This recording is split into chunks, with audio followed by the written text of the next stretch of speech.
Nous partons à Paris ce matin avec notre invité, mesdames et messieurs. Jean-Claude, bonjour. Les grandes gueules. Bonjour. Bonjour Jean-Claude, bienvenue dans cette émission Les Grandes Gueules sur Radio Espace. Allez-y, mon cher Diba. Alors, monsieur Jean-Claude, finalement, ces dossiers qui ont fuité, ça nous rappelle encore il y a 10 années, les dossiers qui avaient fuité compte tenu du contrôle de la NASA, et les Américains, on les reprochait de continuer en tout cas à espionner leurs alliés. Et cette fois-ci, c'est d'autres dossiers qui ont fuité. Dites-nous un peu dans quelles circonstances cela intervient, parce que on nous apprend que ça se retrouve aujourd'hui sur les réseaux sociaux, sur Twitter, également sur beaucoup d'autres plateformes. Comment cela s'est opéré? Alors, tout d'abord, merci pour votre invitation.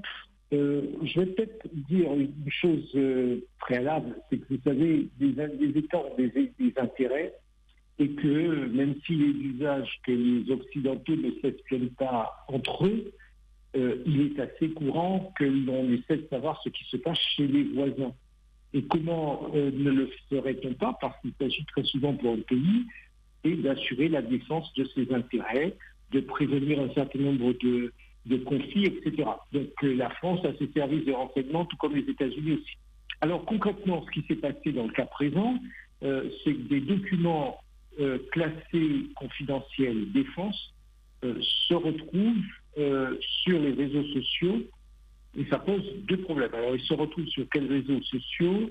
Sur Twitter, sur Telegram, sur Discord. Un feu de documents importants qui semble, d'après les premières analyses qui sont faites, parce que tout ça n'est pas une masse de documents qui sont livrés en vrac, ils sont distillés au fur et à mesure. Il semble montrer que les services secrets américains auraient des informations extrêmement précises sur les opérations dans la guerre entre l'Ukraine et la Russie. Certains semblent avoir été altérés pour laisser croire que l'Ukraine aurait subi des pertes plus importantes que la Russie, quand l'original serait plutôt tenté de montrer le contraire. Donc vous voyez bien qu'il y a à la fois de l'information brute, il y a des documents qui ont été altérés pour pouvoir procéder à ce qu'on appelle classiquement de la désinformation. Donc ça, ce sont les faits.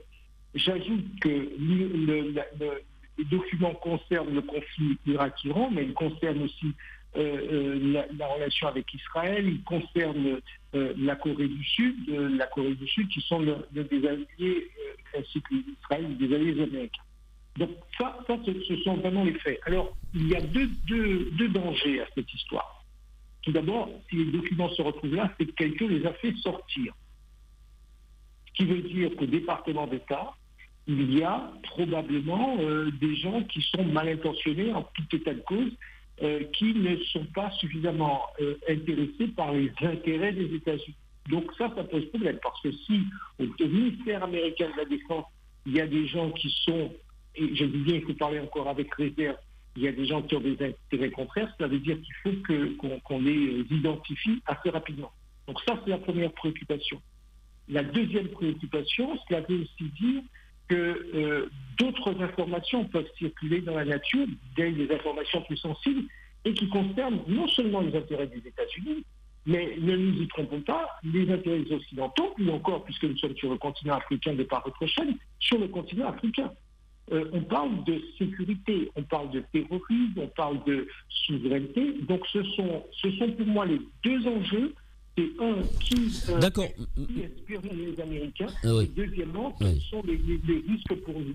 D'accord. Monsieur Beaujour, en termes de conséquences, puisque les dossiers sont finalement sortis, même si pour l'instant on dit certains dossiers ne sont pas authentiques, sur le plan diplomatique, est-ce qu'aujourd'hui on ne risque pas de s'attendre à un incident diplomatique entre les États-Unis et leurs alliés, notamment la Corée du Sud, qui sont espionnés, dit-on? Il y a aussi l'Israël, sans compter des informations sur l'Ukraine. Est-ce que cela ne risque pas de provoquer un peu des incidents diplomatiques entre Washington et ses États? C'est la première question.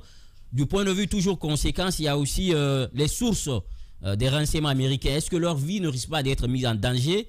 Surtout qu'on peut découvrir maintenant leur identité. Mais aussi, c'est un flot d'informations sur l'état des troupes ukrainiennes pour la Russie. La Russie peut, disons, on apporte de l'eau au moulin de la Russie qui reçoit quand même cette information à un moment opportun. Alors, vous avez raison de dire qu'il y a plusieurs risques, en complément de ce que je viens de dire. Oui, quand la règle, c'est qu'on ne s'espionne pas entre occidentaux, donc il peut y avoir des réactions, aussi bien à Séoul qu'à Tel Aviv. Et vous vous souvenez que dans une affaire précédente, le gouvernement français avait eu l'occasion de rappeler qu'il avait été particulièrement choqué par le fait que nos amis américains nous espionnaient, nous, en France. Donc ça, c'est la première chose, oui. Mais là encore, ce n'est pas parce que les uns et les autres vont dire qu'ils sont fâchés que ça va rompre les liens qui existent entre nous. En tout cas, on parle des États-Unis et Israël, entre les États-Unis et la Corée du Sud, parce que ne nous faisons pas d'illusions. Les Coréens ne vont pas lâcher le camp occidental pour pouvoir aller tomber sous une influence trop massive de la Chine populaire.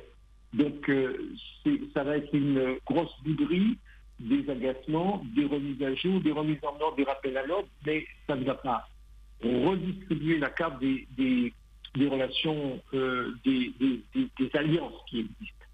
Ça, c'est le premier point. Le deuxième point, bien sûr que lorsqu'il y a ce type d'incident, un certain nombre d'agents qui sont dits agents couverts peuvent être découverts et donc ça peut mettre à mal un certain nombre de réseaux. Et nous avons besoin de savoir parfois ce qui se passe parce que ce sont ces informations qui peuvent, quand elles sont utilisées à bon escient, qui peuvent nous permettre de prévenir un conflit, qui peuvent faire montrer là où il y a des risques pour nous, etc., etc. Je parle côté occidental. Enfin, vous avez aussi raison lorsque vous dites que ça peut donner de l'information oui, surtout dans le cadre du conflit actuel. Oui, bien sûr, le camp adverse à l'Ukraine peut avoir intérêt. Cela étant, vous savez, l'influence qu'a pu jouer la Russie sur l'élection présidentielle américaine au cours de l'avant-dernier scrutin montre bien que les Russes n'ont pas besoin de cela ou n'attendent pas après cela pour pouvoir eux aussi avoir de l'information. Je pense que c'est un jeu, on joue au chat et à la souris. Chacun fournit ses armes. Alors, j'ai lu que selon le Pentagone, le fait que ces documents circulent peut éventuellement alimenter la désinformation. À votre avis, de quelle désinformation parle-t-il et que craint effectivement à ce niveau le Pentagone? Par exemple, je disais tout à l'heure que certains documents qui auraient été altérés, parce que moi je suis très inconditionnel dans ce genre de choses. Certains documents auraient été altérés et il laisse croire que l'Ukraine aurait subi des pertes bien plus importantes que la Russie, alors que ce serait le contraire. Ce type d'information, c'est à l'inverse de la réalité. Pourquoi? Ça peut être une information qui peut viser à finalement dire aux Occidentaux, vous voyez finalement que ce que vous faites ne sert à rien, le fait d'envoyer des armes, tout ça ne sert à rien. Ça peut permettre au côté russe de se ressaisir et de se dire, on va continuer le conflit. Vous voyez, c'est ça aussi la désinformation. C'est une information manipulatrice, c'est l'altération de la réalité pour pouvoir obtenir un résultat autre. Voilà, c'est l'exemple concret de la désinformation que l'on peut avoir. C'est quoi aujourd'hui le risque, puisqu'on parle également de l'Irak? Il y a toujours le discours officiel qui a été servi au sujet de l'Irak. Il y a eu cette mise en accusation, il me semble, en 2011. Mais oui, par le fait des pays arabes, donc des pays asiatiques, des pays arabes. C'est quoi aujourd'hui le risque d'avoir d'autres informations nouvelles au sujet de l'Irak, principalement? Je pense que, vous savez, Et dans tout conflit, on a de l'information en temps réel. Et très souvent, on analyse un conflit avec l'information en temps réel que l'on a. Or, on s'aperçoit que parfois, il faut un peu de temps pour pouvoir trier le bon gré de l'ivraie, de savoir ce qui a été juste, ce qui ne l'était pas, de prendre un peu de recul pour avoir un jugement plus éclairé. Et c'est vrai que, quel que soit le conflit, c'est vrai pour le conflit en Irak, l'occupation de l'Afghanistan, etc.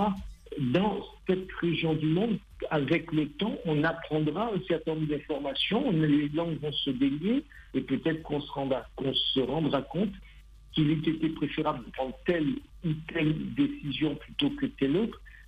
Voilà, c'est, j'ai envie de dire, le risque pour l'Irak, mais c'est vrai pour tous les conflits.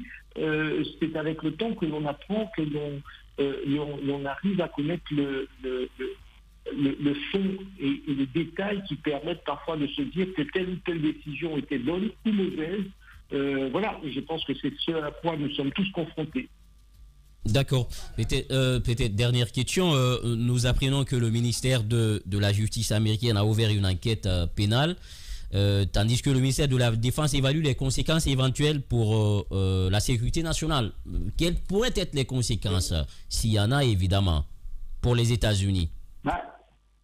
Vous avez dit enquête pénale parce que il y a des gens, que ce soit des personnes physiques, des personnes morales, des gens qui ont agi, qu'elles soient aux États-Unis ou en dehors des États-Unis, qui ont agi, qui ont livré de l'information confidentielle. Et je peux vous dire, sans connaître le texte par cœur, le fait de livrer ces informations est qualifié de crime de haute trahison dans le droit américain.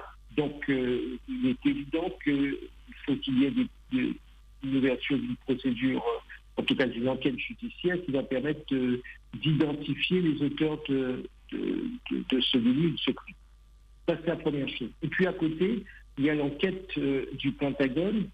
À partir du moment où vous avez très concrètement des tops ou des gens qui peuvent récupérer des informations classées sensibles, il est évident que ça met en jeu la sécurité nationale.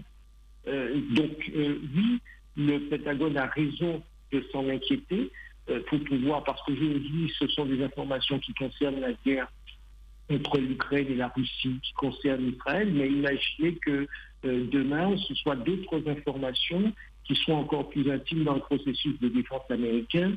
Et là encore, pour employer une expression qu'on connaît tous pour la sécurité nationale, vous imaginez que l'enjeu, c'est que n'importe qui, à la fois, que ce soit un État étranger, pourrait s'emparer de ces informations et en jouer, mais vous pourriez très bien avoir des groupes indépendants des États, des organisations privées qui pourraient porter atteinte à la sécurité nationale en ayant accès à un certain nombre d'informations. Donc voilà quel est le risque.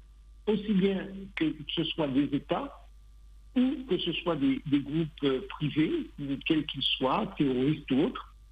Et voyez-vous, ce qui est encore plus dramatique, c'est que quand ce sont des États, à la limite, quand c'est un État, vous avez un interlocuteur, il y a malgré tout des règles entre États. On connaît les limites des uns et des autres, apprécient leurs limites ou leur marge de manœuvre. En revanche, quand vous avez des organisations privées non identifiées ou mal identifiées, vous n'avez pas d'interlocuteur ou vous avez peu d'interlocuteurs et ça rend plus compliqué la gestion des risques pour la sécurité nationale. Voilà un peu ce qu'on peut en dire. À ce stade, il faut encore attendre parce qu'il est encore trop tôt pour pouvoir faire une analyse correcte de la situation face à justement la situation des documents en question. Voilà, en parlant de documents, parce qu'on nous apprend, je lis, des photos semblent montrer des documents au format semblable à celui qui est utilisé pour fournir des mises à jour quotidiennes à nos responsables des opérations liées donc à l'Ukraine et la Russie, ainsi que d'autres mises à jour de renseignements, a-t-il dit. Je parle du Pentagone évidemment, mais certaines semblent avoir été modifiées. Et si c'était fait dans le but peut-être de tromper, j'en sais rien du tout. Pardonnez-moi, je n'ai pas entendu votre question, la liaison nouvelle. Et si c'était fait pour tromper, je veux dire, donner une information qui n'est pas forcément la bonne pour essayer de trouver la bonne. De manipuler, voilà, c'est ça.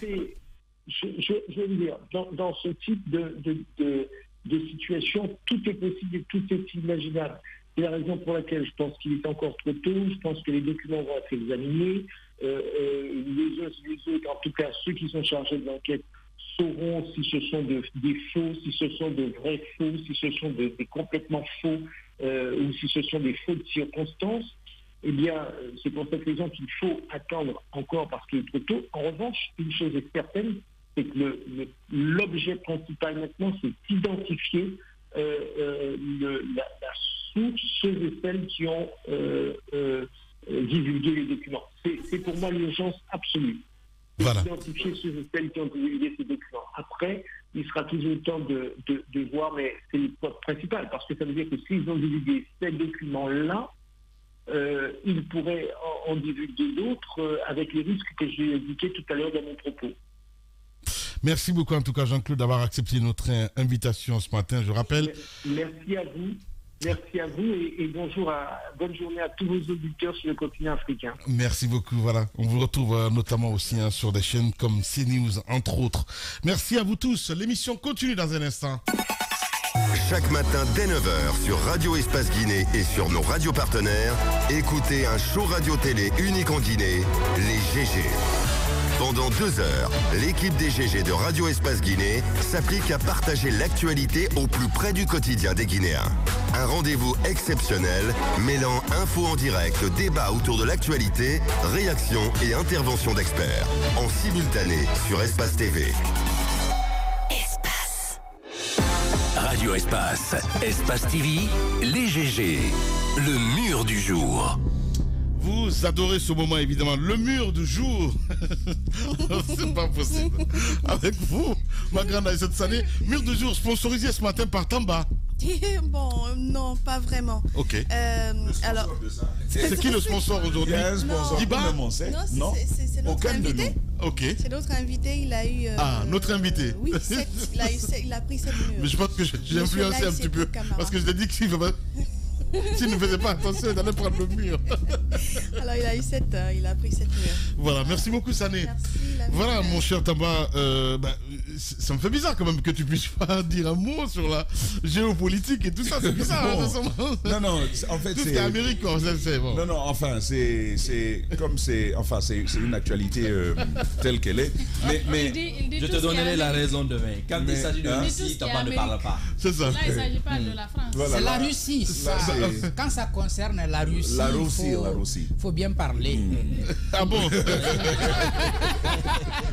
Ça sent le Russie quand il s'agit de la Russie. Non, mais je crois que c'était arrivé avec Wikileaks.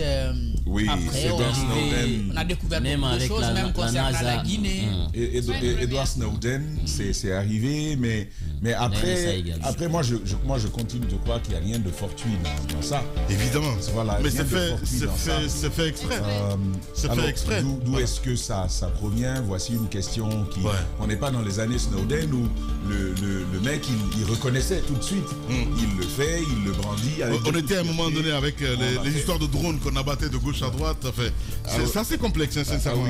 Oui. Ce dont le président chinois a même ironisé plus tard, ce dernier drone abattu par le Pentagone, on s'en souvient encore il y a quelque temps. Mais c'est vrai que certaines informations sensibles que l'on peut détenir, notamment sur l'espionnage de partenaires, vous vous souvenez, je crois que c'était sous Obama, avec Angela Merkel, avec la France, cet espionnage, même si Obama ne s'était pas du tout excusé, on a quand même trouvé une parade pour mettre les intérêts de leur collaboration en avant. Et donc oublier cet incident-là. Qu'est-ce qu'il va en être? Parce que des documents dont certains sont déjà rejetés par le Pentagone, il va de soi. Et on parle d'enquête entre autres. Voilà, oui, l'enquête qui va être portée par les États-Unis sur les documents américains sensibles. Surtout, ils sont américains mais sensibles. Qu'est-ce que tu crois que l'enquête va finalement dire? Moi, je pense qu'il y aura des caps diplomatiques qui vont s'enclencher tout de suite. On va discuter avec notamment, comment il s'appelle, Israël et les autres États concernés. On va discuter et puis on va trouver une bonne entente solution, entre adultes. Voilà, c'est bien dit. Et ça va se régler. Cela dit, les États ne sont pas dupes. Je pense même que c'est sans surprise qu'ils découvriraient qu'ils sont espionnés par les États-Unis. C'est pas pour rien qu'on l'appelle le gendarme du monde. C'est pas pour rien qu'ils savent tout sur tout le monde. Ça, c'est pas en restant couché chez soi qu'on sait ça, la mine. Ils savent tout sur tout le monde. Bien. Parce que c'est le gendarme du monde et le gendarme, ça espionne. Après la question... Voilà, ça espionne. La question... C'est pas Mohamed Damaro Camara qui va me dire le contraire. La question de l'Ukraine, il n'y a pas de contre-vérité. Gendarme, ça espionne. Dans ce que nous apprenons déjà, c'est-à-dire les documents ne vont pas... Je veux que je fasse son micro parce que lui, il est en train de raser le mur là. Vas-y, s'il te plaît. Je disais donc que pour l'Ukraine, les documents ne vont pas nous apprendre de nouvelles choses. Même s'il y a un discours qui est choisi par les médias occidentaux qui consiste à dire oui, la Russie est en guerre, mais elle perd beaucoup, ou bien elle perd plus que l'Ukraine. Et le document, là où ça va être intéressant, c'est que ça va venir des membres de l'OTAN, parce que ça va sortir donc du Pentagone, donc le chef de file de cette guerre, qui appuie donc l'Ukraine, qui va finalement dire, écoutez, tout ce qu'on a développé comme discours ces derniers temps, c'est faux, c'est l'Ukraine qui perd le plus. Mais en observant déjà, on peut bien le comprendre, parce que la guerre se déroule en Ukraine, c'est là-bas on rase les villes, c'est là-bas on... Contre la deuxième puissance militaire quand même, hein. C'est quand même une réalité. Merci beaucoup. Allez, demain on reviendra sur le Nagui, hein, il faut le rappeler, hein, mon cher ami. Ah, on l'a dit, on va pas lâcher cette affaire comme ça. On reviendra dessus parce qu'il y a de... C'est plutôt l'autorité de régulation. Il y a de plus graves. Il y a de nouveaux éléments qu'on va rajouter et ça va être demain.